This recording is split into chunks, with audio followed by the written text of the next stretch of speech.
લગભગ 883 લાખ સાથે ફર્નિચરના બી બેસ્ટ સેવા સદનનું અત્રે લોકાર્પણ થઈ રહ્યું છે. લાખો રૂપિયાના માતબરની આ રકમના ખર્ચના અંતે દહેગામના નાગરિકોની સેવાના અર્થે લોકાર્પણ માન્ય મુખ્યમંત્રીશ્રીના વરદ હસ્તે થઈ રહ્યું છે. આપણે સૌ તાલીના ગડગડાટથી આ સેવા સદનને વધાવી લઈશું.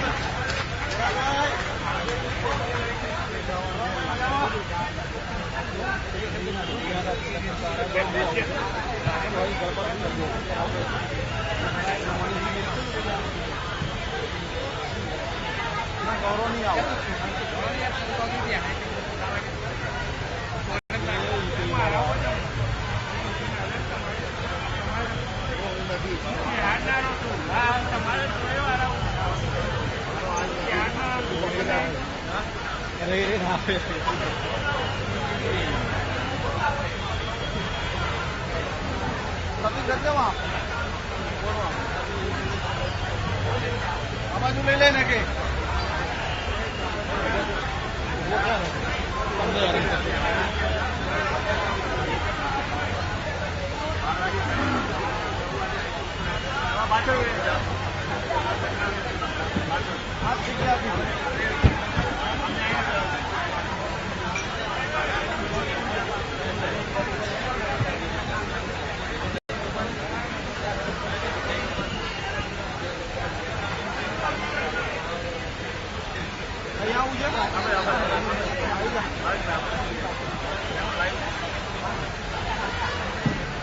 માનનીય મુખ્યમંત્રી શ્રી કન્યા કેળવણ નિધિમાં દાતાશ્રીઓ છે એ મંચની બિલકુલ ડાબી બાજુ. વિનંતી છે Tirupati diesel petrol service station Vipul કુમારને કે પોતાનું સ્થાન લેવા વિનંતી. બાલાજી સિમેન્ટ પ્રોડક્ટ મગોડી શ્રી પ્રકાશભાઈ પટેલે વિનંતી પોતાનું સ્થાન લેવા. અને અન્ય કોઈ માન્ય મુખ્યમંત્રી શ્રી કન્યા કેળવણ નિધિમાં જે પણ સહયોગ પ્રાપ્ત કરાવવાનો છો એમને વિનંતી કે મંચની બિલકુલ ડાબી બાજુ આપણે વ્યવસ્થા કરેલી છે.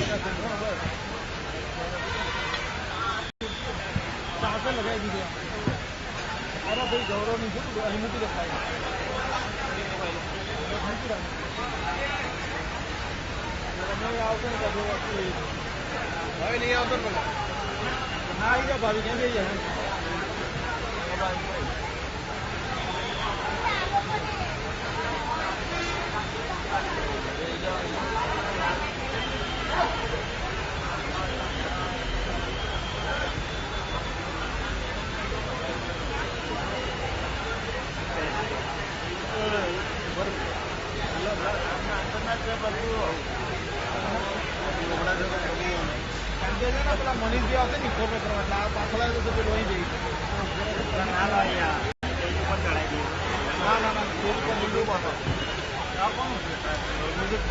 इन्फॉर्मेशन सरकारी है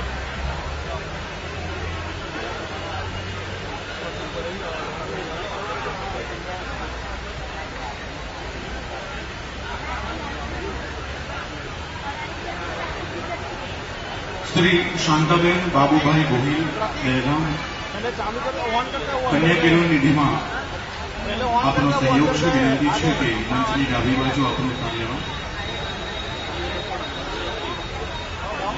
શ્રી GR પટેલ એન્ડ કંપનીની વિનંતી પોતાનું સ્થાન લેશે.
ये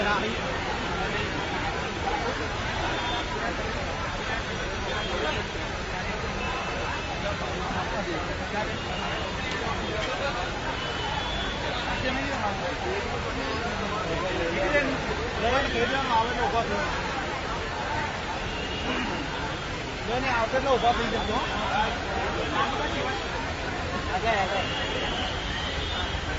આનંદીબેન નહીં સેવા સદનનું નિદર્શનના અંતે માનનીય મુખ્યમંત્રી શ્રી મંચ પર આવી રહ્યા છે. સુંદર મજાનું આ સુવિધાયુક્ત સેવા સદન દહેગામ નાગરિકોના સેવાર્થે અને ગુજરાતના વિકાસ સ્વરૂપના સીમાચિહ્ન સ્વરૂપે આપણી વચ્ચે નિર્મિત થઈ ગયું છે. આપણે સૌ તાલીઓના ગરગાટથી વિનંતી છે મંચ ઉપર સ્થાન લેવા.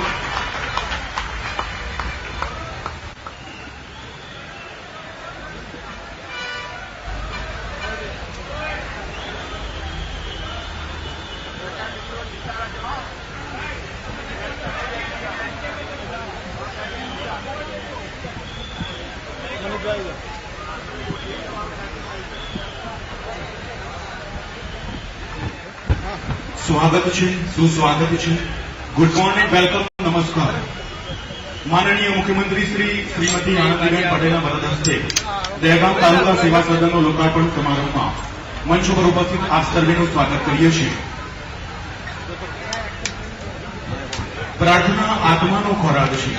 મનની સમૃદ્ધિ અને શુદ્ધિના હેતુને સિદ્ધ કરવા માટે આવો માણીએ પ્રાર્થનાની પવિત્ર ક્ષણોને. વિનંતી છે રામાજીના છાપરાના વિદ્યાર્થીઓને કે આપણી વચ્ચે પ્રાર્થના રજૂ કરશે, જેના શબ્દો છે પ્રભુ તારું મંદિર, પ્રભુ તારે પૂજા. પ્રાર્થનાને માનશે.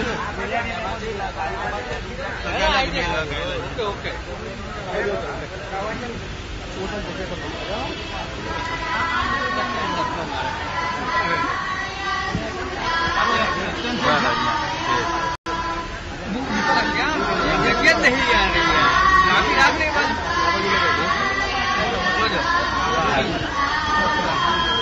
પાછળ પંખો બંધ કરી દો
સુંદર મજાની આ પ્રાર્થના આપણે સૌએ માની છે.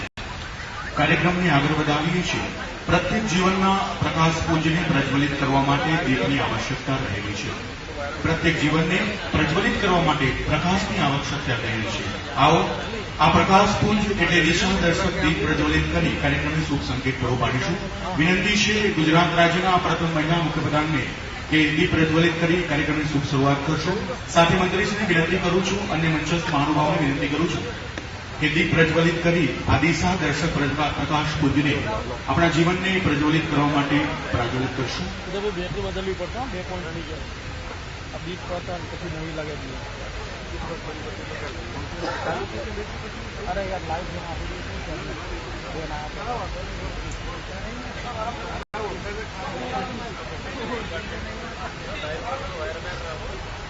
अरे भाई अरे एक बहुत सही है કરી લે. તમે આવતા રહો. અરે બસ આવી જાઓ.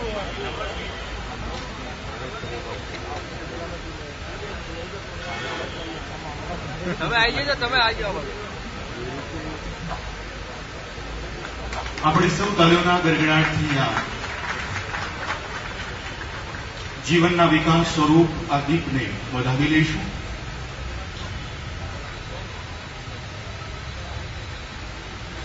દરેકના જીવનમાં સદાય માટે આ પ્રકાશ પ્રજ્વલિત થતો રહે અને વિકાસની યશગાથા આગળ વધારતી રહે એવી અભ્યર્થના સાથે કાર્યક્રમને આગળ વધાવ્યું છે.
આપણે સૌ તાલીઓના ગડગડાટથી માનનીય સંસદ સભ્ય શ્રી પરેશભાઈ રાવલનું સ્વાગત કરી રહ્યા છે ફ્રૂટ બાસ્કેટથી.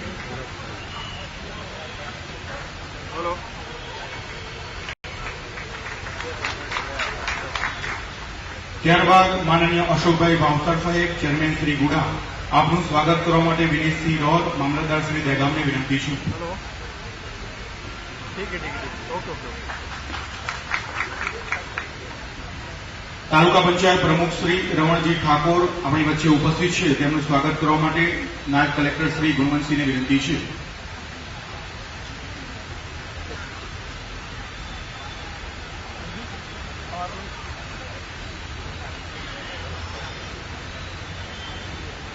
તાલુકા પંચાયત પ્રમુખ શ્રી રમણજી ઠાકોર આપણી વચ્ચે ઉપસ્થિત છે.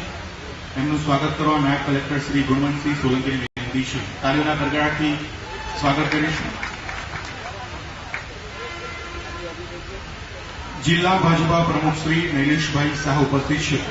ચીફ ઓફિસર શ્રી દહેગામને વિનંતી કરું છું કે એમનું સ્વાગત કરશો.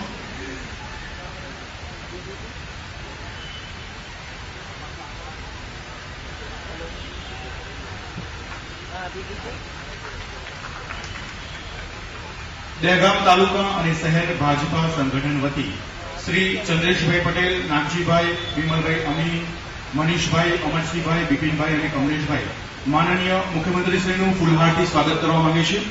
વિનંતી છે આપ સૌને મંચ ઉપર ઉપસ્થિત રહી મુખ્યમંત્રીશ્રીનું સ્વાગત કરશો કે જેઓ દહેગામ તાલુકા અને શહેર ભાજપા સંગઠન વતી સ્વાગત કરી રહ્યા છે. જોરદાર તાલીઓ સાથે ઉષ્માભર્યું સ્વાગત કરી રહ્યા છે શ્રી ચંદ્રેશભાઈ પટેલ, નાગજીભાઈ, વિમલભાઈ અમી, મનીષભાઈ, અમરસિંહભાઈ, બિપિનભાઈ અને કમલેશભાઈ અમી માનનીય મુખ્યમંત્રીશ્રીનું ફૂલહારથી સ્વાગત કરી રહ્યા છે. ઉષ્માભર્યું સ્વાગત કરી રહ્યા છે. તાલીઓના ગડગડાટથી આપણે સૌ સ્વાગત વિધિમાં જોડાઈ છે. बाकी याद चालते और जो आप करा देशूं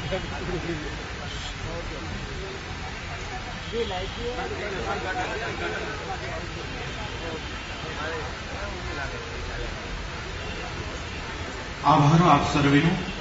ત્યારબાદ મહિલા જાગૃતિ અભિયાન પબ્લિક ચેરિટેબલ ટ્રસ્ટ બહેરામુંગા વિદ્યાલય વતી વિનંતી છે ઇન્દુબેન, ગીતાબેન રાઠોડ, શર્મિષ્ઠાબેન પંચાલને કે માનનીય મુખ્યમંત્રીશ્રીનું પુસ્તક અને ફૂલહારથી સ્વાગત કરશે.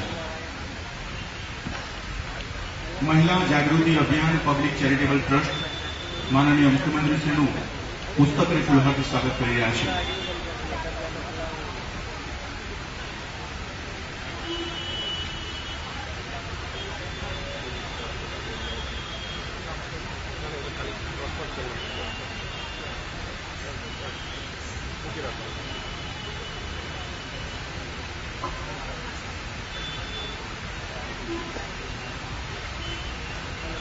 ખૂબ ખૂબ આભાર આપ સર્વેનો.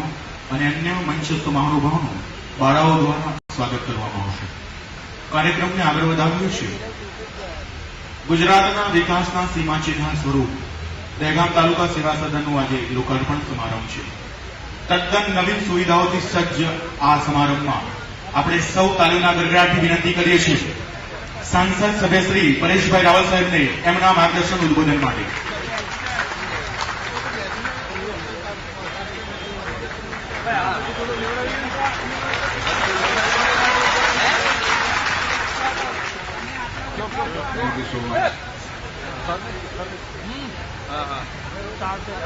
અહીં ઉપસ્થિત વચ્ચે લઈ લો, વચ્ચે વચ્ચે ટેબલ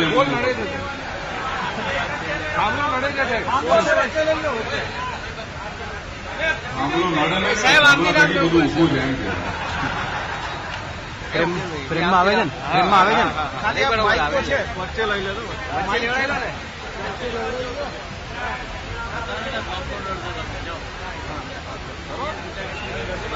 માઇક બાઈક છે પણ હા આવી ગયું લઈ લો, વચ્ચે લઈ લો, વચ્ચે વચ્ચે લઈ લો દાદા. કેમેરા ચાલુ કરી દેખાય બધા પાછળ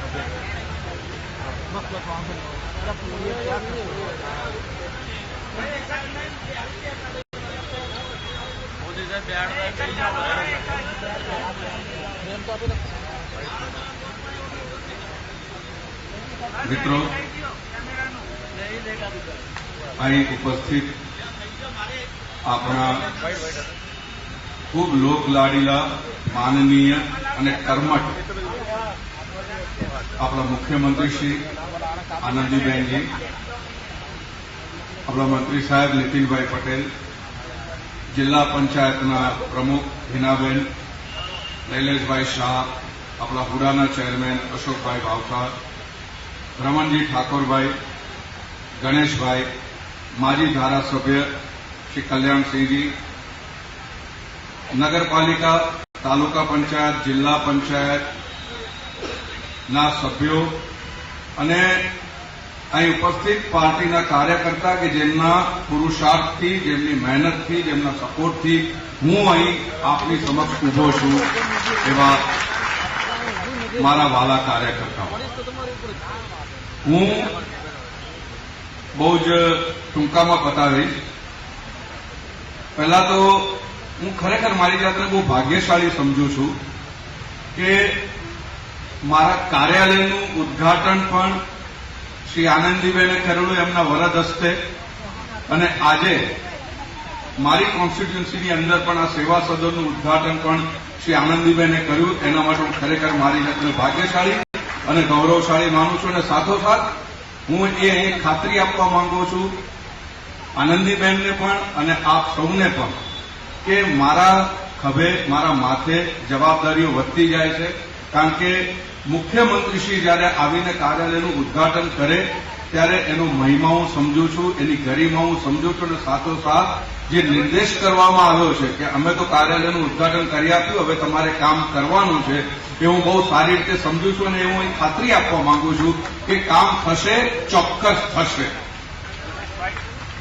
અને એ કામની શરૂઆત રૂપે કે જે આ સેવા સદનનું આજે ઉદ્ઘાટન કરવામાં આવ્યું છે, મારે અહીં એટલું કહેવાનું છે કે લોકો આનો લાભ લે. કારણ કે મુખ્યમંત્રીશ્રીએ ઉપર કહ્યું કે મોંઘામાં મોંઘું સેવા સદન આ છે, ક્યાંય આવું મોંઘામાં મોંઘું સેવા સદન ઉભું કરવામાં આવ્યું નથી. મને નીતિનભાઈએ પણ કહ્યું કે 8 કરોડના ખર્ચે આ બિલ્ડિંગ બાંધવામાં આવ્યું છે અને બધી જ સુવિધાઓ છે. અમે ઉપર જઈને જોઈ આવ્યા અને એમાં સુવિધાઓ વધવાની છે, ઓછી નથી થવાની. તો લોકોને નમ્ર વિનંતી છે કે આનો બને એટલો વધારે ને વધારે લાભ લેવો. બીજી બે મહત્વની વસ્તુ અહીંયા આગળ એ છે કે આપણા પ્રધાનમંત્રી મોદી સાહેબે જે સૂચન કરેલું છે કે દરેક એમપીએ એક ગામને આદર્શ ગામડું બનાવવું, એના માટે હું દહેગામમાંથી એક ગામ પસંદ કરવાનો છું. અને અહીંયા આગળ જે પણ સુવિધાની જરૂર હશે એનામાં એ પૂરી પાડવા માટે તનતોડ પ્રયત્ન થશે. અને મારી ધારણા મુજબ મારું જે મોડેલ ગામ હશે દહેગામનું, એ જો દાખલા તરીકે હરીફાઈ કરવામાં આવે ગુજરાતના દરેક જે એમપીઓ જે ગામડા ઉપાડશે મોડેલ ગામ બનાવવા માટે, એમાં મને ખાતરી છે કે મેં જે ગામ પસંદ કર્યું છે એ ગામમાં જે કામ થશે એના જેવું કામ બીજા કોઈ ગામડામાં નહીં થાય એવી મને ખાતરી છે. એટલે એ હું કરવાનો છું. બીજું કન્યા કેળવણીની અંદર કે જે પણ શૌચાલયની વાત છે એ બધું જ કામ થશે એ મારે કહેવું છે. અને ફરીથી પાછું બેન અહીંયા આગળ બેઠા છે તો ફરીથી જરાક એક અંડરલાઈન કરી દેવા માંગુ છું કે દહેગામનો પાણીનો જે પ્રશ્ન છે એ પણ સોલ્વ કરવામાં આવશે. કારણ કે એ મેં વચન આપેલું હતું મારા જે હું ચૂંટણી માટે જયારે લડતો હતો ત્યારે, તો એ પણ થશે. અને ફરીથી હું બહુ ટૂંકામાં પતાવી જે કહેલું હતું એ રીતે હું આપ સૌનો ખૂબ ખૂબ આભાર માનું છું. ફરીથી આનંદીબેનનો ખૂબ ખૂબ આભાર માનું છું કે એમના સ્નેહ માટે ને એમને મને જે આ રિસ્પેક્ટ આપ્યો છે મારા કાર્યાલયના ઉદ્ઘાટન કરીને પણ, એના માટે આપ સૌનો ખૂબ ખૂબ આભાર. Thank you so much. Thank you. ખૂબ ખૂબ આભાર રાવલ સાહેબ આપનો. ફરી એકવાર તાલીઓના ગરગડાટથી એમનો આભાર વ્યક્ત કરીએ છીએ. પોતાની આગવી શૈલીમાં આપે માર્ગદર્શન પૂરું પાડ્યું, આભાર વ્યક્ત કરીએ છીએ. કાર્યક્રમને આગળ વધાવીએ છીએ. વિનંતી છે આરોગ્ય, તબીબી શિક્ષણ, પરિવાર કલ્યાણ, માર્ગ અને મકાન, પાટનગર યોજના અને વાહન વ્યવહાર વિભાગના માનનીય મંત્રી શ્રીમાન નીતિનભાઈ પટેલને તાલીઓના ગરગડાટથી વિનંતી કરીએ છીએ આપણા માર્ગદર્શન ઉદ્બોધન માટે.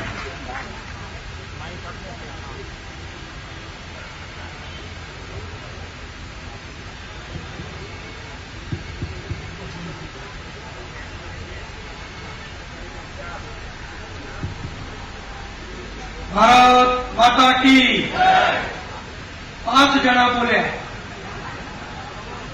અહીંયા 2000 લોકો છે. આપણે જય એવી બોલો. આખા દહેગામ તાલુકામાં ગામડે ગામડે બધા જ લોકોને આજે ખબર પડે કે આપણા દહેગામ તાલુકા સેવા સદનનું આજે આપણા મુખ્યમંત્રીના વરદ હસ્તે શુભ ઉદ્ઘાટન થયું છે અને એની સેવાઓ અહીંયા હવે ચાલુ થઈ જશે. એટલે બધા જ ગામડાના લોકોને બસ સ્ટેન્ડમાં હોય, દહેગામના બજારમાં ફરતા હોય, બધાને અહીંયાથી આપણે સંદેશ આપવો છે કે દહેગામ તાલુકા સેવા સદનનું ઉદ્ઘાટન થયું છે. એટલે બધાને જય બોલવા વિનંતી. ભારત માતા કી. આજે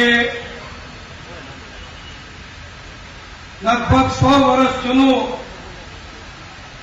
સયાજીરાવ ગાયકવાડ વખતનું જૂનું જ્યાં આગળ મામલતદાર કચેરીનું મકાન હતું, 125 વર્ષ કરતા પણ જૂનું છે. અને એ જમાનામાં મેં માહિતી જોઈ, અહીંયા લગભગ 26,000 રૂપિયાના ખર્ચે જે મકાન બન્યું હતું ગાયકવાડ સરકાર વખતે, એ મકાન જૂનું થયું, નાનું પડતું હતું. એને વધારે આધુનિક બનાવવા માટે તાલુકાની વસ્તી વધી, જવાબદારી વધી, રાજ્ય સરકારની પ્રજાલક્ષી કામગીરી વધી, સરકારની અનેક યોજનાઓ જ્યાંથી અમલમાં મુકાય, ખેડૂતથી માંડીને કાર્યકર સુધી અને સરપંચથી માંડીને ધારાસભ્ય સુધી જ્યાં અવર જવર કરવાની થાય, એવું તાલુકાના વહીવટી તંત્રના હૃદય સમાન આપણું તાલુકા સેવા સદનનું નવું મકાન બનાવવું જરૂરી હતું. અને મકાન બનાવવાનું કામ આપણે 2 જ વર્ષમાં આ ભાજપની સરકારે પૂર્ણ કર્યું. અને આજે આપણા સૌની ઉપસ્થિતિમાં આપણા મુખ્યમંત્રી માનનીય આનંદીબેન પટેલ, જેઓ સાથે સાથે મહેસૂલ વિભાગની પણ જવાબદારી સંભાળે છે. તાલુકા સેવા સદન એટલે મહેસૂલ વિભાગની એક મોટી કચેરી તાલુકાની. એવા તાલુકા સેવા સદનના શુભ ઉદ્ઘાટન પ્રસંગે જેમના વરદ હસ્તે આપણું ઉદ્ઘાટન કાર્યક્રમ સંપન્ન થયો, એવા આપણા મુખ્યમંત્રી માનનીય આનંદીબેન, હમણાં 3 મહિના પહેલા જ આપ સૌએ જેમને લાખો મતોના જંગી બહુમતીથી આપણા સંસદ સભ્ય તરીકે વિજય બનાવી અને માનનીય મોદી સાહેબને, જેમ આપણે ચૂંટણી પ્રચારમાં કહેતા હતા કે મોદી સાહેબને આપણે કેન્દ્રમાં સરકાર બનાવવા એક કમર અર્પણ કરવાનું છે, એવું કમર જે તમે બધાએ પૂર્વ વિસ્તારના અમદાવાદ લોકસભાના તમામ કાર્યકરોએ, મતદારોએ, અગ્રણીઓએ મોકલ્યા, એવા આપણા કમરરૂપી સંસદ સભ્ય માનનીય શ્રી હરેશભાઈ રાવલ, આપણા જિલ્લા પંચાયતના પ્રમુખ હિનાબેન, તાલુકા પંચાયતના પ્રમુખ ભાઈ શ્રી રમણજી ઠાકોર, ભાઈ શ્રી અશોકભાઈ ભાવસા, અમારા જિલ્લાના પ્રમુખ ભાઈ શ્રી નિલેશભાઈ શાહ, આપણા અગ્રણી એવા ગણેશભાઈ ચૌધરી, ચેરમેન શ્રી શકુંતલાબેન પટેલજી, પૂર્વ પક્ષના પ્રમુખ, અહીંયા ઉપસ્થિત ભારતીય જનતા પક્ષના સર્વ હોદ્દેદારો, આપણા ઉત્સાહી અને યુવાન કલેક્ટર શ્રી, જિલ્લા વિકાસ અધિકારી શ્રી, પોલીસ અધિક્ષક શ્રી, મામલતદાર, ટીડીઓ, પ્રાંત, અન્ય સૌ અધિકારી કર્મચારી ભાઈ બહેનો અને પધારેલા સૌ અગ્રણી વડીલો, ભાઈઓ, બહેનો અને આપણા પત્રકાર મિત્રો, દહેગામ સાથેનો મારો નાતો ઘણો જૂનો છે. અને દહેગામ એટલે અમદાવાદ અને ગાંધીનગરની તિબેટે આવેલું એવું ઉદ્યોગ ધંધાથી ધમધમતું સેવાભાવી સંસ્થાઓ વાળું એવું આ શહેર છે. અને મેં અગાઉ કહ્યું એમ જ્યારે ગાયકવાડ સ્ટેટ હતું ત્યારે અમારો મહેસાણા જિલ્લો પણ એ ગાયકવાડ સ્ટેટમાં સમાવિષ્ટ હતો. મારો કડીનો વિસ્તાર, કડી તો પ્રાંત હતું અને માન્ય આનંદીબેન જેના વતની છે એ પણ બીજાપુર ને વિસનગર તાલુકો બંને તાલુકા પર ગાયકવાડી સ્ટેટમાં આવતા હતા. આપણે બધા જાણીએ છીએ કે સયાજીરાવ સરકાર ખૂબ પ્રગતિશીલ સરકાર હતી. મહારાજા પણ ખૂબ બુદ્ધિશાળી અને પ્રજાલક્ષી હતા.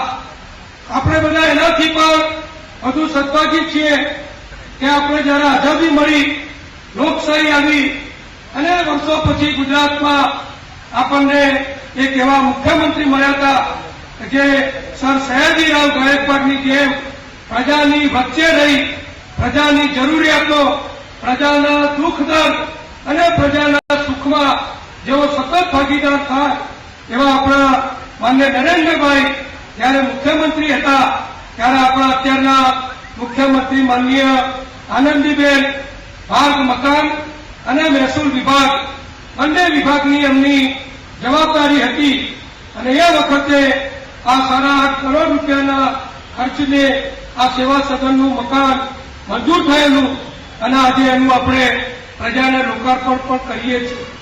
આજે આપણે સૌ જોઈએ છીએ કે સરકાર હંમેશા પ્રજાની વચ્ચે આપણી રહે છે. ભૂતકાળમાં બીજા પક્ષોની સરકાર હતી તો પ્રજાને અને સરકારને કોઈ લેવા દેવા નહીં. તમારા કામ હોય તો ગાંધીનગર જાઓ, તમારા કામ હોય તો અમદાવાદ જાઓ, તમારા કામ હોય તો દહેગામ જાઓ. પણ આપણી ભારતીય જનતા પક્ષની સરકાર એ પ્રજા અને સરકાર એક સ્વરૂપ થઈ ગયા છે. જે સિનિયર અધિકારીઓ, સચિવો, મોટા મોટા અધિકારીઓ ભૂતકાળમાં ફક્ત સચિવાલયમાં જ મળે, એમને મળવું હોય તો ધારાસભ્યને પણ ચિઠ્ઠી મોકલવી પડે. એના બદલે આ સરકાર આવ્યા પછી આપણે જે કાર્યક્રમો અમલમાં મૂક્યા, ઓછામાં જે દહેગામની અંદર પણ ગરીબ કલ્યાણ મેળા હોય કે આપણા કૃષિ મહોત્સવ હોય, આપણા શાળા પ્રવેશ ઉત્સવ હોય, કન્યા કેળવણી યાત્રા હોય કે ગુજરાતની સ્વર્ણિમ જયંતિની ઉજવણી હોય, આ બધું જ ભેગું કરી સરકાર, અધિકારીઓ સતત પ્રજાની વચ્ચે જાય અને પ્રજાની નાની મોટી જરૂરિયાતો એ સાંભળે અને સાંભળીને પછી સરકારમાં એનો યોગ્ય તે નિર્ણય તાલુકા, જિલ્લા કે ગાંધીનગર કક્ષાએ આપણે કરીએ છીએ.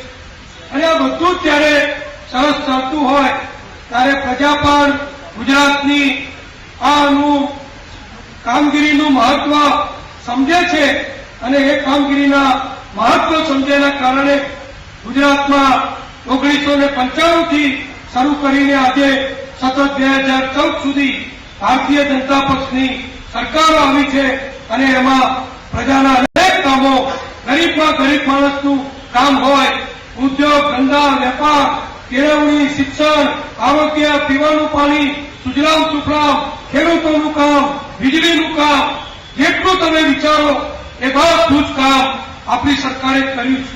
ત્યારે એને વધુ આગળ વધારવા માટે તાલુકા કક્ષાએ સારી કચેરી હોય, અધિકારીઓ, કર્મચારીઓ, હોદ્દેદારો, કાર્યકરો, સરપંચો, તલાટીઓ બધા જ સતત સારી રીતે કામ કરે એ માટે આ તાલુકા સેવા સદનનું આપણી સરકાર તરફથી નિર્માણ કરવામાં આવ્યું છે અને લગભગ આખા ગુજરાતની અંદર આ પ્રમાણેના તાલુકા સેવા સદન હોય કે નગરપાલિકાના સેવા સદનો હોય એ બધું જ આપણે જયારે કરીએ છીએ ત્યારે માનનીય આનંદીબેને પણ મુખ્યમંત્રી બન્યા પછી તરત જ કામ, મોદી સાહેબનું કામ આગળ ઉપાડી લીધું અને અનેક નવા કાર્યક્રમો આપ્યા.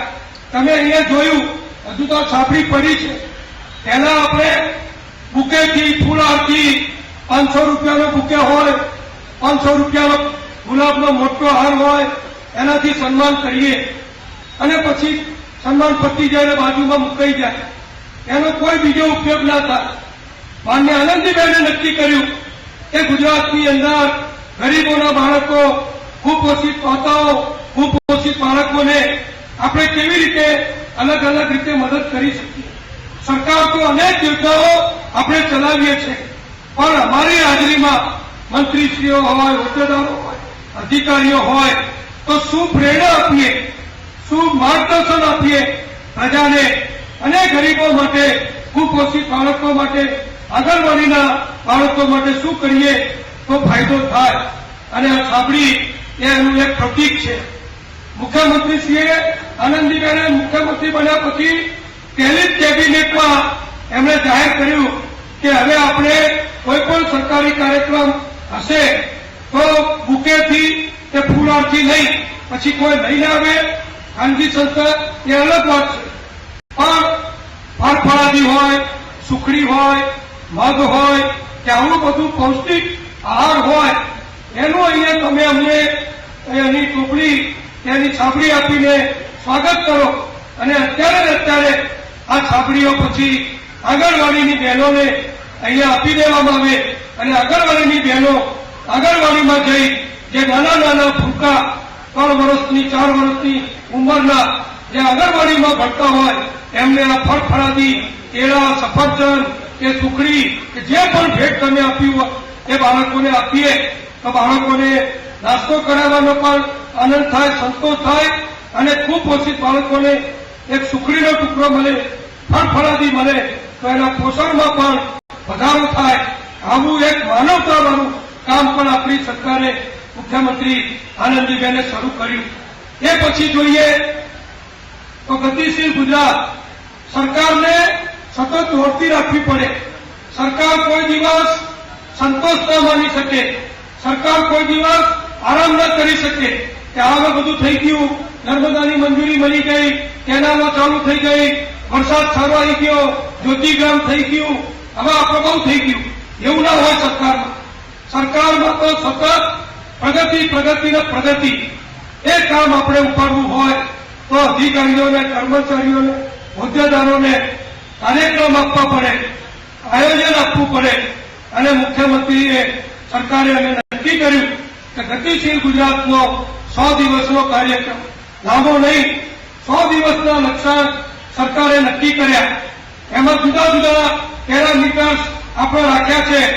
ગરીબો માટે, બાળકો માટે, બહેનો માટે, ખેડૂતો માટે બધાને આવરી લઈ આ ગતિશીલ ગુજરાતનો 100 દિવસનો લક્ષ્યાંક આપણે આપ્યો છે.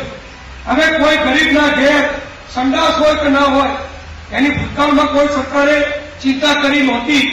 અને ગરીબ પરિવારની બેન અંધારું થાય, રાતે બાવળિયાની ઓઠે, સૂર્યાની વારની ઓઠે અંધારામાં એને સંડાસ જવું પડે, હાઈવે ઉપર ટ્રાફિક હોય, ગાડીઓની અવર જવર હોય અને બહેનોના, બાળકોને, વૃદ્ધોને ઘેર સંડાસ ના હોય તો કેટલી તકલીફ પડે, કેટલી શરમ આવે. આપણે બધા જોઈએ છીએ.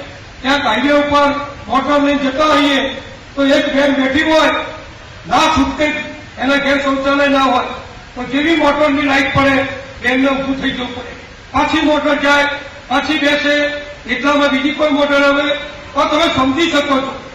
પણ આપણને આનંદ છે કે આ સરકાર એટલા રોડ, રસ્તા, વીજળી, પાણી નહીં પણ માણસોને ઉપયોગી, ગરીબોને જરૂરી સ્વચ્છતા, આરોગ્ય જેમાં જણાયેલું છે એવું કામ કરવાનું આપણે આનંદીબેને નક્કી કર્યું. આપણને આનંદ છે કે આપણા વડાપ્રધાન માનનીય નરેન્દ્રભાઈ મોદી, જે આપણી વર્ષોથી ઈચ્છા હતી કે ગુજરાતી દિલ્હીના લાલ કિલ્લા ઉપરથી 15 ઓગસ્ટે ધ્વજવંદન કરે, એ ઈચ્છા આપણે પૂર્ણ થઈ. અને તમે સાંભળ્યું છે મોદી સાહેબનું પ્રવચન.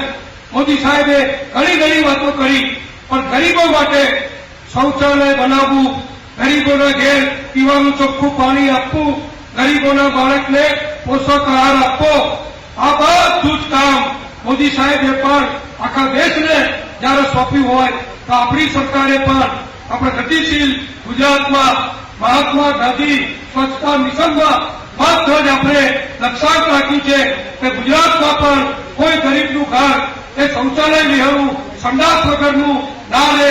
કોઈ બેન દીકરીને અંધારામાં છુપાતા શરમાતા સંડાસ ના જવું પડે એ માટે સરકારે હજારો રૂપિયાની સબસિડી આપી ગામડાની અંદર, નગરપાલિકાની અંદર શૌચાલય બનાવવાનું કામ પણ આપણે ઉપાડ્યું છે. આ વાત હું લંબાણપૂર્વક એટલા માટે કહું છું કે એમાં આપણા બધાનો પણ સહયોગ જોઈએ. કાર્યકરો, તાલુકા, જિલ્લા હોદ્દેદારો, તમે ઝુંબેશ ઉપાડો કે ગંદકી ના થવી જોઈએ. તમે ઝુંબેશ ઉપાડો કે તમારા ગામમાં 50 માણસના ઘેર શૌચાલય નથી. પીડીઓ, મામલતદાર એનું લિસ્ટ આપો અને 50ના ઘેર શૌચાલય બની જાય. એમાં તમે મદદરૂપ થાવ તો ગામની શોભા વધશે, ગામની સ્વચ્છતા વધશે, ગામનું આરોગ્ય પણ વધશે અને એક ગરીબ માણસને આપણે સેવા કરવાનું આપણને પુણ્ય પણ પ્રાપ્ત થશે. આ બધું જયારે સરકાર કરી રહી હોય ત્યારે એકલી સરકાર નહીં, મોદી સાહેબનું જે આપણું સૂત્ર છે, આપણા ભારતીય જનતા પક્ષનું અમારું જે સૂત્ર છે, સૌનો સાથ સૌનો વિકાસ. તમે જોયા કરો, અમારા અધિકારીઓ કામ કરે એવું નહીં, તમે કામ કરો અમારા અધિકારીઓ જોયા કરે એવું નહીં. બંને સાથે મળી અને આપણે કામ કરીએ અને ગુજરાતનો વિકાસ અવિરત ચાલતો રહે અને મુખ્યમંત્રીશ્રીના માર્ગદર્શનથી આપણે ગુજરાતની પ્રગતિ, વિકાસ અને જે ગતિશીલતા છે અનેક ગણી વધારીએ એવી શુભેચ્છા સાથે એમાં આપ સૌ સહયોગ આપો એ વિનંતી સાથે સૌનો આભાર. અસ્તુ. ભારત માતા કી જય. ખૂબ ખૂબ આભાર મંત્રીશ્રી આપનો. વાયબ્રન્ટ ગુજરાતની પરિકલ્પનાને ગતિશીલ ગુજરાત 100 દિવસના લક્ષ્યાંક સુધીની આપણી માર્ગદર્શન પૂરું પાડ્યું. આભાર વ્યક્ત કરીએ છીએ આપનો. કન્યાઓના શિક્ષણાર્થે તથા તેમના વિકાસના કાર્યોમાં રાજ્ય સરકારની ઉત્તમ પહેલ રહેલી છે. સાથે સમાજના વિવિધ ક્ષેત્રોમાંથી પોતપોતાની ક્ષમતા અનુસાર સહયોગ આપી રહ્યા છે. આવા ઉમદા આશયને ધ્યાને રાખી અત્રે માનનીય મુખ્યમંત્રી શ્રી કન્યા કેળવણી નિધિમાં ચેક વિતરણ કરી રહ્યા છીએ. આપણે માનનીય મુખ્યમંત્રી શ્રીમતી આનંદીબેન પટેલ આ ચેકને સ્વીકારશે. સૌપ્રથમ વિનંતી છે આનંદ એસોસિએટ્સ શ્રી પરેશભાઈને ₹1 લાખ જોરદાર તાલીઓ સાથે કન્યા કેળવણી નિધિમાં અર્પણ કરી રહ્યા છે. ત્યારબાદ નાથાલાલ અંબાલાલ એન્ડ સન્સ પિયુષભાઈને વિનંતી ₹11,000નો ચેક અર્પણ કરી રહ્યા છે. ત્યારબાદ doctor BR Ambedkar college of nursing Dehgam Nilamben વ્યાસને વિનંતી ₹11,000 ચેક અર્પણ કરી રહ્યા છે.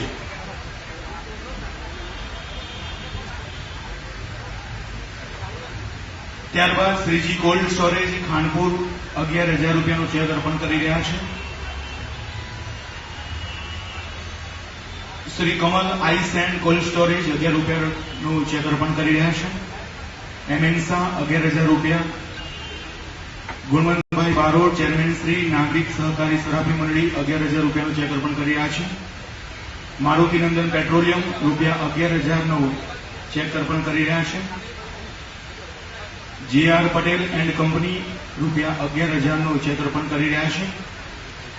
Tirupati diesel petroleum service station Vadodara Patiya હસ્તે વિપુલ કુમાર ₹11,000નો ચેક અર્પણ કરી રહ્યા છે.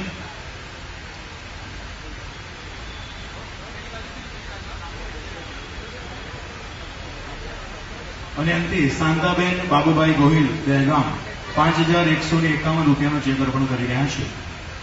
આપણે સૌ તાલીઓના ગરગડાટથી ગુજરાતની દીકરીઓના શિક્ષણાર્થે અને તેમના વિકાસના કાર્યોમાં સહયોગ માનનીય મુખ્યમંત્રી શ્રી કન્યા કેળવણી નિધિમાં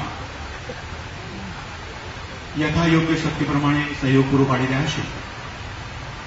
ત્યારબાદ સ્વામી વિવેકાનંદ યુવક મંડળ ગાંધીનગર જિલ્લા વતી યોગેન્દ્રભાઈ શર્મા, રાકેશભાઈ પટેલ, નીતેશભાઈ પટેલ માનનીય મુખ્યમંત્રી શ્રીમતી આનંદીબેન પટેલનું મોમેન્ટો અને ફૂલથી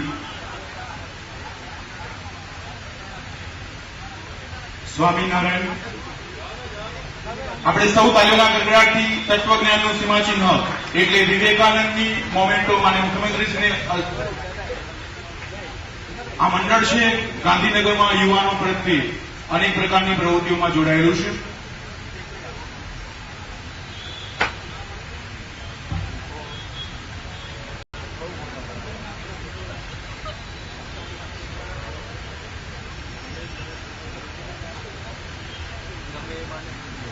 કાર્યક્રમને આગળ વધાવીએ છીએ. હવે વિનંતી છે માનનીય મુખ્યમંત્રી શ્રીમતી આનંદીબેન પટેલને આપના માર્ગદર્શન ઉદ્બોધન માટે.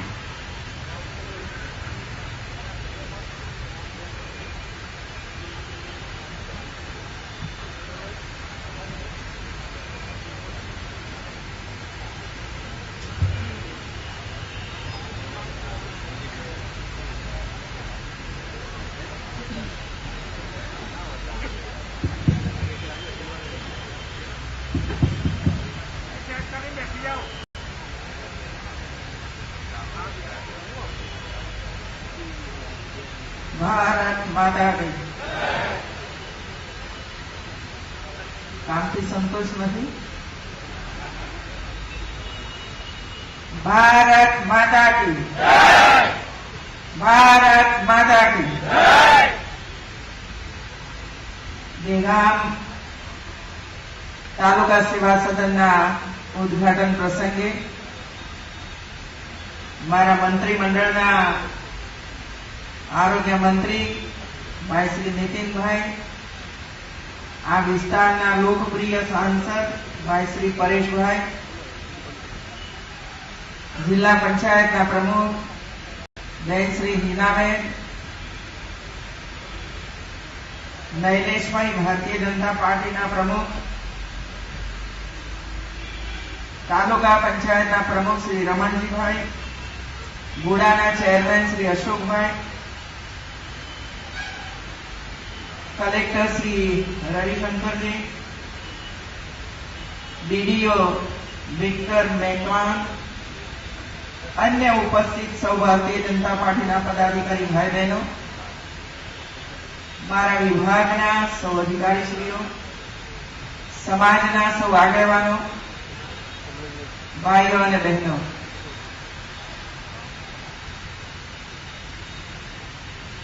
તાલુકા સેવા સદન ના ખાતમુહૂર્ત પ્રસંગે હું અહીં આવી હતી અને જયારે મહેસૂલ વિભાગની કામગીરી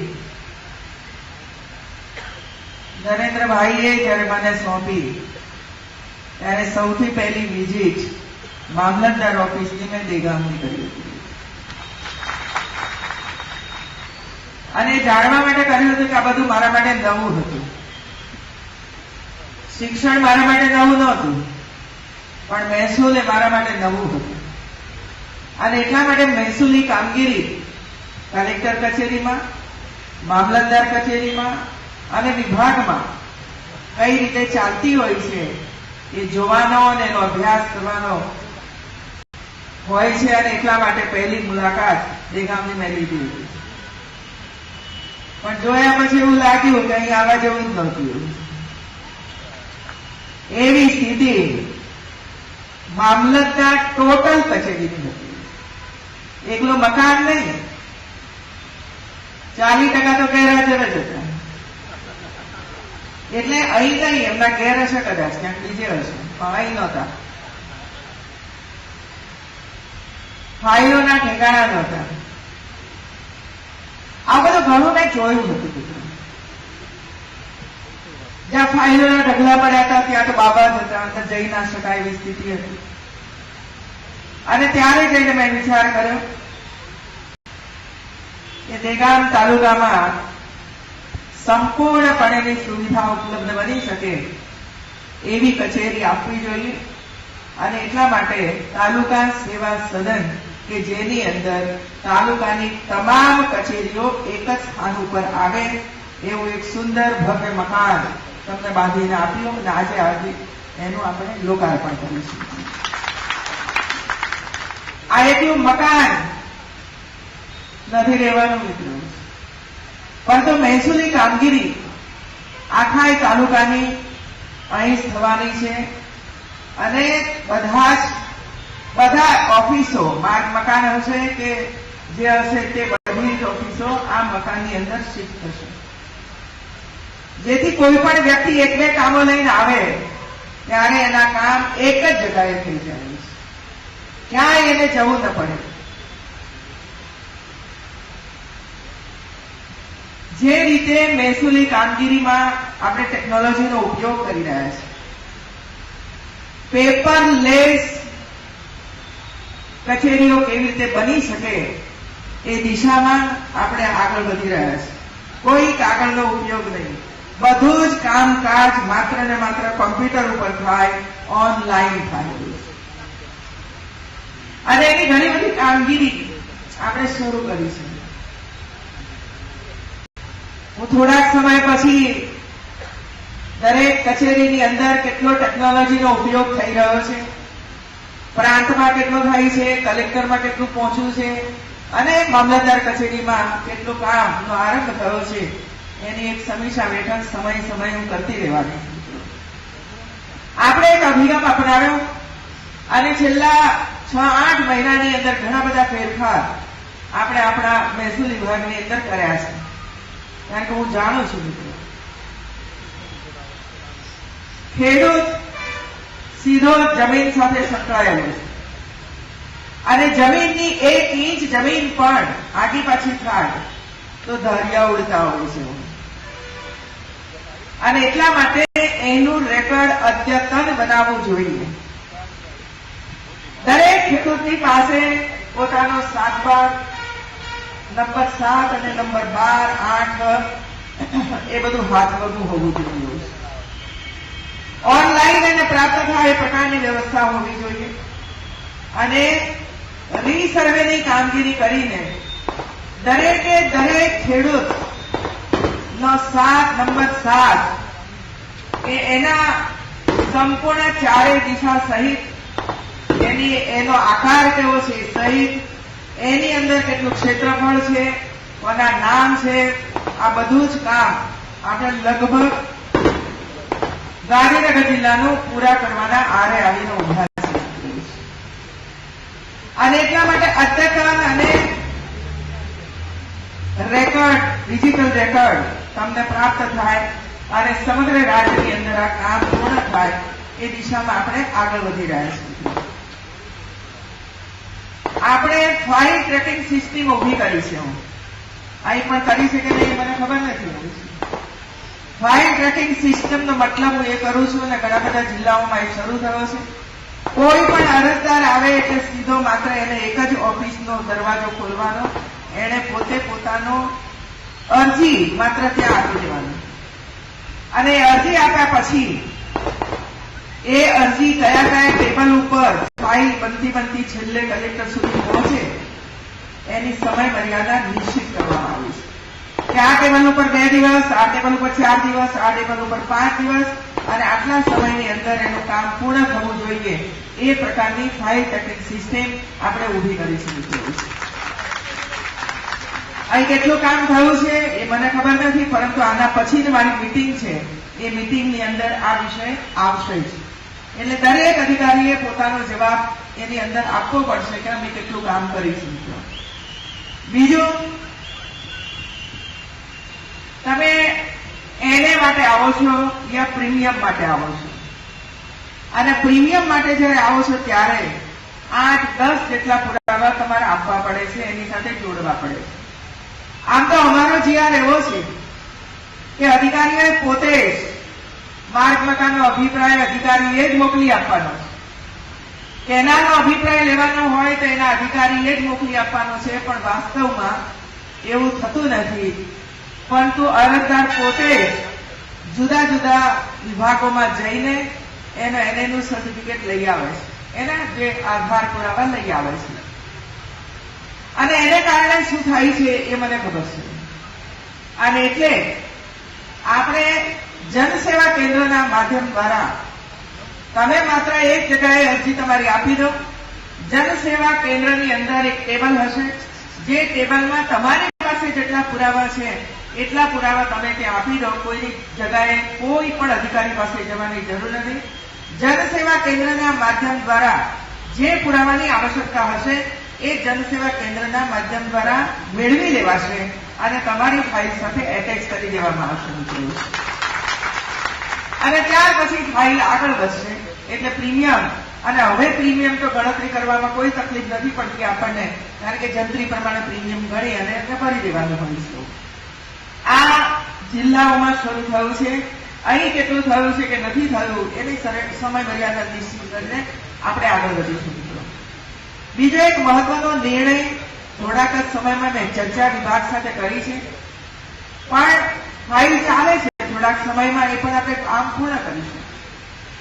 પ્રીમિયમ માટે તમે આવો છો નવી શરતમાંથી જૂની શરત ફેરવવા માટે, ત્યારે આધાર પુરાવા આપવા પડે અને ફરી જયારે એને માટે આવો છો ત્યારે પણ તમારે પુરાવા આપવા પડે છે અને બંને સમયે પુરાવા એક જ હોય છે. અને એટલા માટે હું 3 વિકલ્પો તમને બધાને આપવા માંગુ છું કે તમારે પ્રીમિયમ સાથે એને કરી દેવું છે તો એક જ ફાઇલ ચાલશે એક સાથે પ્રીમિયમ તમે ભરી દો, એની સાથે તમને એને પણ મળી જશે મિત્રો. એટલે ફરી કોઈ ફાઇલ ચલાવવાની આવશ્યકતા નથી હોતી. કોઈને એમ લાગે કે મારે પહેલા તો જૂની શરતમાં ફેરવવું છે અને ત્યાર પછી 2 મહિને 4 મહિને હું એને માટે આવીશ, તો જયારે 6 મહિના સુધી એને કરાવવું હોય, 6 મહિનાનો સમય અમે રાખ્યો છે કે પ્રીમિયમ થયા પછી 6 મહિનાની અંદર તમે એને કરાવવા માટે આવો તો એ જ આધાર પુરાવા તમારે ચાલશે. નવા કોઈ આધાર પુરાવા તમારે આપવાની જરૂર નથી હોશે. આ પણ આપણે નિર્ણય કરવા જઈ રહ્યા છીએ.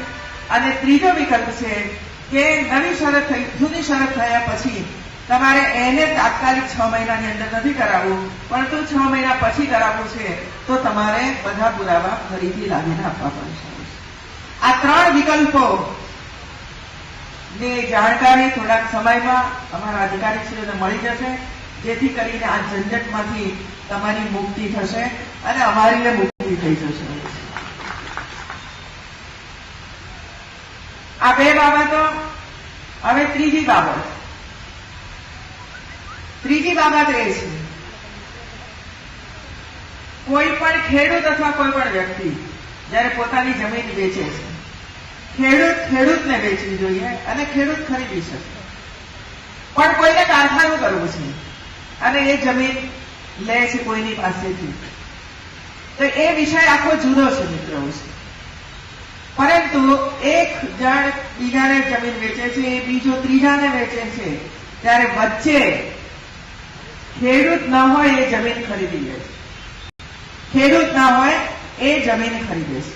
અને એક વેચાણ જયારે આ રીતે થઈ જાય છે ત્યારે છેલ્લો વેચાણ અથવા લેનાર એ ખેડૂત હોય તેમ છતાં પણ એને આપણે મંજૂરી આપવામાં નથી આવતી, કારણ કે વચ્ચે બિન ખેડૂત આવી ગયું. એટલા માટે હવે આપણે આવો એક મહત્વનો નિર્ણય લીધો છે કે છેલ્લું વેચાણ ખેડૂતને થયેલું હોય તો એ માન્ય ગણવું, બાકીનું પાછળનું કશું જોવું નહીં. ક્યાં સુધી અમારે ફાઇલો ભરાઈ નાખવાની ઓફિસોની અંદર. મારી વિનંતી છે ભાઈ તમને બધાઓને કે જયારે તમે જમીન ખરીદો ત્યારે બધું પાછળનું જોતા તો રહો, બધું. અને આપણે નથી જોતા, એટલા માટે ઘણા બધા પ્રશ્નો ઉભા થાય છે અને એ પ્રશ્નોનો નિકાલ કરવો બહુ જ અઘરું પડી જાય. હમણાં આપણે ગતિશીલ ગુજરાતની અંદર વારસાઈ કરવાનો નિર્ણય કર્યો કે અત્યાર સુધીમાં જેટલા પણ વારસાઈ ન થઈ હોય એવા કેસો હોય તો બધા પહેલા સર્વે કરો અને પછી તાત્કાલિક વારસાઈ કરો. એમ નહીં તો ગતિશીલ ગુજરાતનો એક ભાગ અને લગભગ ગુજરાતની અંદર 1 લાખ કેસો એ વારસાઈના થઈ જશે.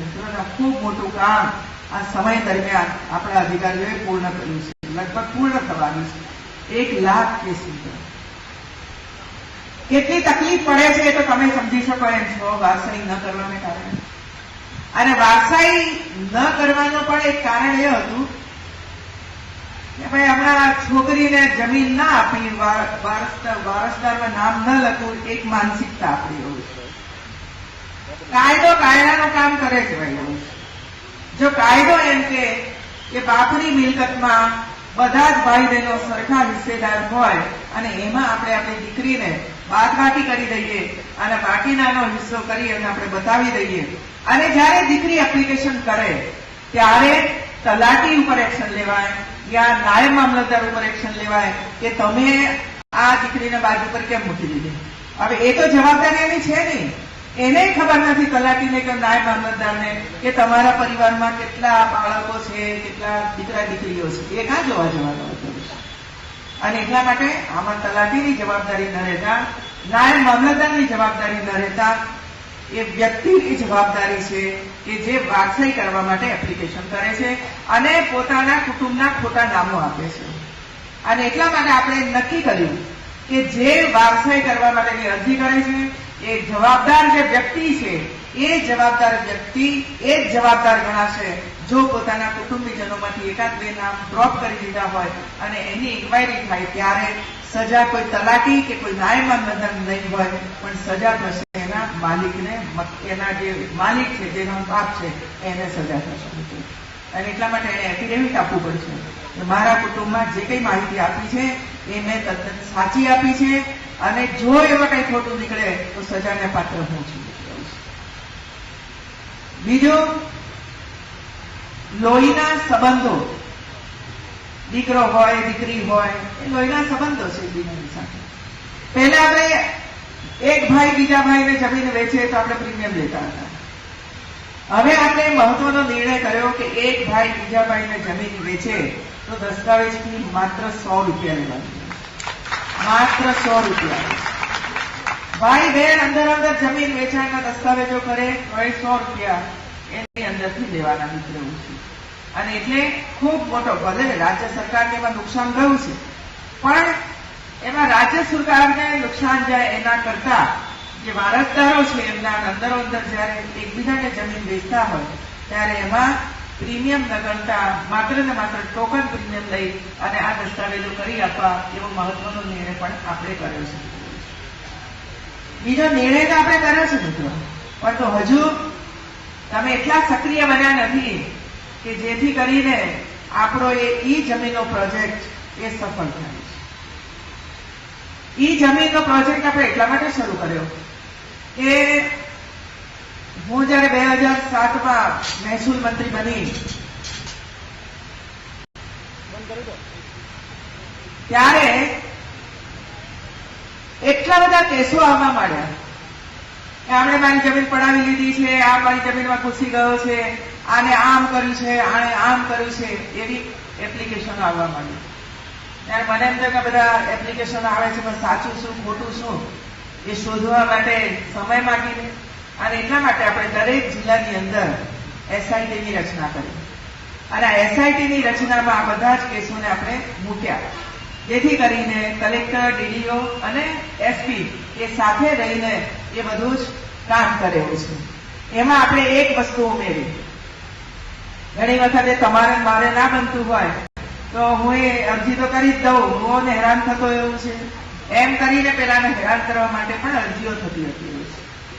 અને એટલા માટે આપણે એક બાજુ એ પણ કર્યું કે જે અરજી કરવા માટે આવે છે કે મારી જમીનમાં આમ થયું છે, તેમ થયું છે, એ અરજી કરનાર પોતે એફિડેવિટ આપે કે મેં જે માહિતી તમને આપી છે, જે અરજીમાં મેં જે માહિતી આપી છે એ તદ્દન સાચી છે, ખોટી નથી. આ જેવું એફિડેવિટ કામ કરવાનું શરૂ થયું એટલે અડધા કેસો બંધ થઈ ગયા.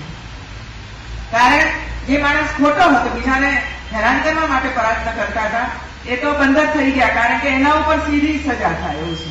એટલે અડધા કેસો તમારા એ રીતે પૂરા થઈ ગયા. હવે આનું ન બને એના માટે મિત્રો આપણે ઈ જમીનનો પ્રોજેક્ટ લઈ આવ્યા. અને આ ઈ જમીનનો પ્રોજેક્ટ એટલે એ છે કે ખેડૂત ખાતેદાર એ પોતે પોતાના નામે જેટલી પણ જમીન છે એનો દસ્તાવેજ એ કોમ્પ્યુટરની અંદર ફીટ કરે. અધિકારી આવે છે, ગામની અંદર આવ્યા અને દરેકને એમની પાસેથી માહિતી લીધી, કોમ્પ્યુટરની અંદર નાખી.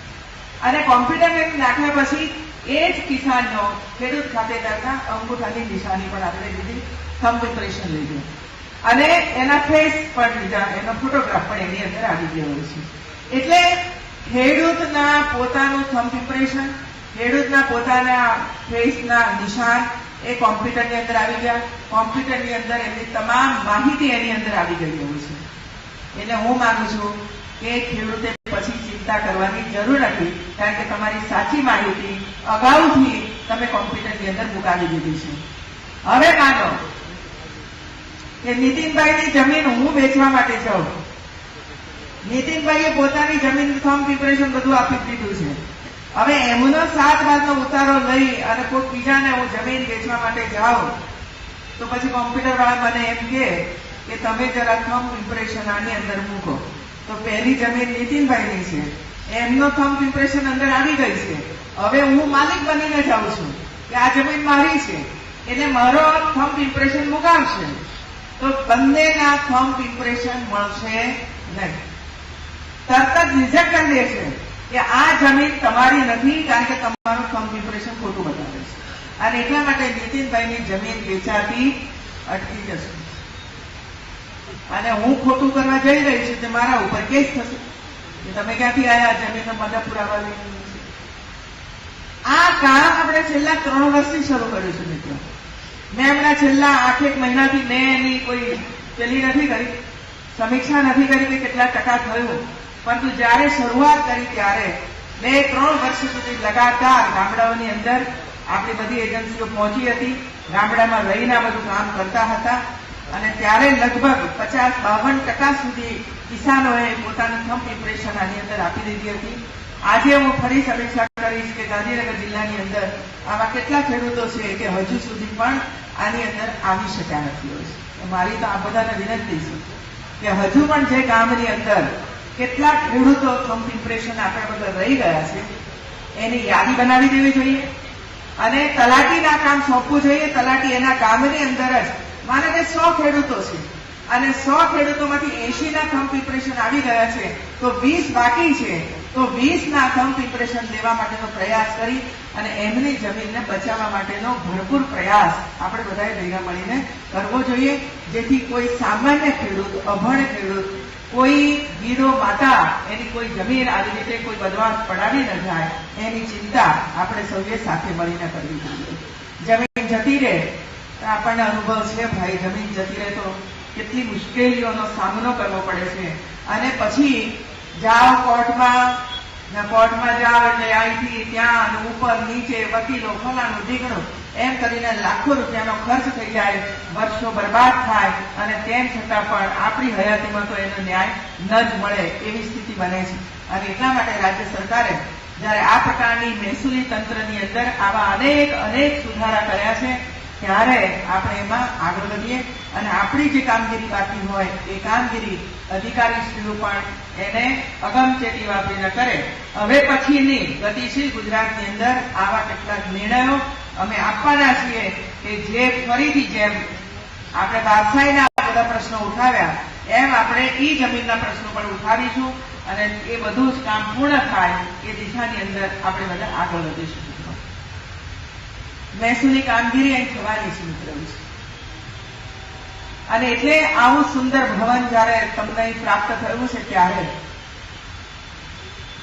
આ તમારું ભવન છે મિત્રો. એને પાનના ડૂચા મારીને અંદર આવો અને પછી સરસ મજાની જગા છે, ઉપર પંખો ભરે છે અને પછી પિચકારી ત્યાં મારવી એટલે ત્યાં આજુબાજુ પિચકારી મારો અને આવું સુંદર ભવન મગાડો એવું આપણને શોભે નહીં ગાડી. અને 2 તો લિફ્ટ મૂકી છે એટલે એમનેમ ખાલી લિફ્ટમાં હિંચકો ખાવા ઉપર જઈને નીચે આવે એવું ના કરતા. એવી મજા આવે છે કામ વગર એનું બિલ આકર્ષણ હોય છે. એટલે આ મકાનને સાચવી રાખવાનું કામ અધિકારીઓ તો કરે જ, પરંતુ આપણે પોતે પણ એક જનતાના પ્રતિનિધિ તરીકે આપણે પણ સ્વચ્છતા જાળવવી જ પડે છે. ક્યાંય આપણા ઘરમાં આપણે થૂંકીએ છીએ ભાઈ, આપણા ઘરમાં બીડી પીને ત્યાં તો બીડી નાખીએ છીએ નથી નાખતા, તો આ પણ આપણું જ ઘર છે અને એટલા માટે એને ક્યાંય પણ એને નુકસાન ન જાય એના માટેનો આપણે પ્રયાસ કરવો જોઈએ. જનસેવા કેન્દ્ર અને ઈ ઘરા એની અંદરની કામગીરી ઝડપી બનાવવી જોઈએ અને જે કામગીરી ત્યાં થતી હોય એ કામગીરીની તમામ માહિતી એની અંદર ઉપલબ્ધ રહે એ પ્રમાણેનો વિચાર કરવો જોઈએ અને નવા જેટલા પણ ઇનિશિયેટિવ આપણે લીધા હોય, નવા નિયમો બનાવ્યા હોય તો બધા નવા નિયમોની જાણકારી પણ પબ્લિકને મળે એના માટે ક્યાંક એની જાણકારી પણ ક્યાંક લખવી જોઈએ, જેથી કરીને સ્વાભાવિક છે કે બધા કંઈ વાંચતા ના હોય એની અંદર અને ન વાંચતા હોય એટલે સામાન્ય વ્યક્તિને આપણે આ બધા સુધારા કર્યા છે એની ખબર ન પણ પડી છે અને એટલે આ કામ ઝડપી બને એના માટેનો પ્રયાસ કરવો જોઈએ. આપણે એટીવીટીની કામગીરી શરૂ કરી 2010 મિત્રો, આજે 3-4 વર્ષ પૂરા થયા છે. વધારાની ગ્રાન્ટ આપણે પ્રાંત ઓફિસરના હવાલે મૂકી છે. આ ગ્રાન્ટનો ઉપયોગ ક્યાંય પણ સીસી રોડ બનાવવા માટે નથી કરવાનો. પહેલી વાત એટલે તાલુકા પંચાયત કે જિલ્લા પંચાયતના ભાજપના હોય કે કોંગ્રેસના હોય એ અમારા અધિકારીઓ પર કોઈ પણ પ્રકારનું દબાણ ન કરતા મહેરબાની કરીને કે એટીવીટીની 2 કરોડની ગ્રાન્ટ માત્ર ને માત્ર ગામડાઓની અંદર સીસી રોડ બનાવવા માટે આપી દો. સીસી રોડ બનાવવા માટે ઘણી બધી ગ્રાન્ટો અપાયેલી છે મિત્રો, પણ આપણે બધાએ ચિંતા એ કરવી જોઈએ જે આપણે કરતા નથી મિત્રો. કારણ કે આપણને ખબર નથી, કારણ કે આપણે વિઝિટ નથી કરતા એટલા માટે. કોઈ પણ પ્રાથમિક શાળાને અંદર તમે પ્રવેશ કરો, કોઈ પણ પ્રાથમિક શાળામાં, સરકારી હોય અને ચોમાસાના દિવસો હોય ત્યારે કાદવ કીચડથી ભરેલો આપણું કેમ્પસ હોય છે. કાદવ કીચડથી ભરેલું કેમ્પસ.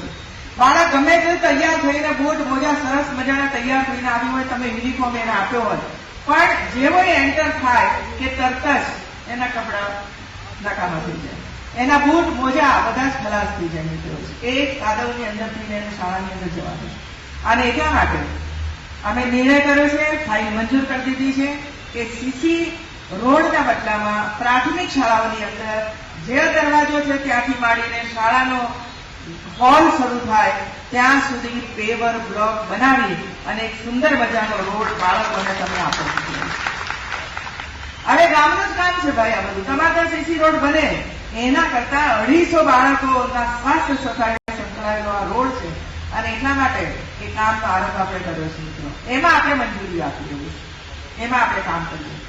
બીજું મેં કહ્યું છે દરેક શાળાની અંદર 15 ઓગસ્ટ, 26મી જાન્યુઆરી, 1 મે નો સ્થાપના દિન અથવા તો શાળાનો વાર્ષિકોત્સવ કોઈ અધિકારી આવ્યા તો એમનું મીટિંગ વગેરે થવાનું હોય ત્યારે એક સરસ સ્ટેજ બનાવી રાખવું જોઈએ.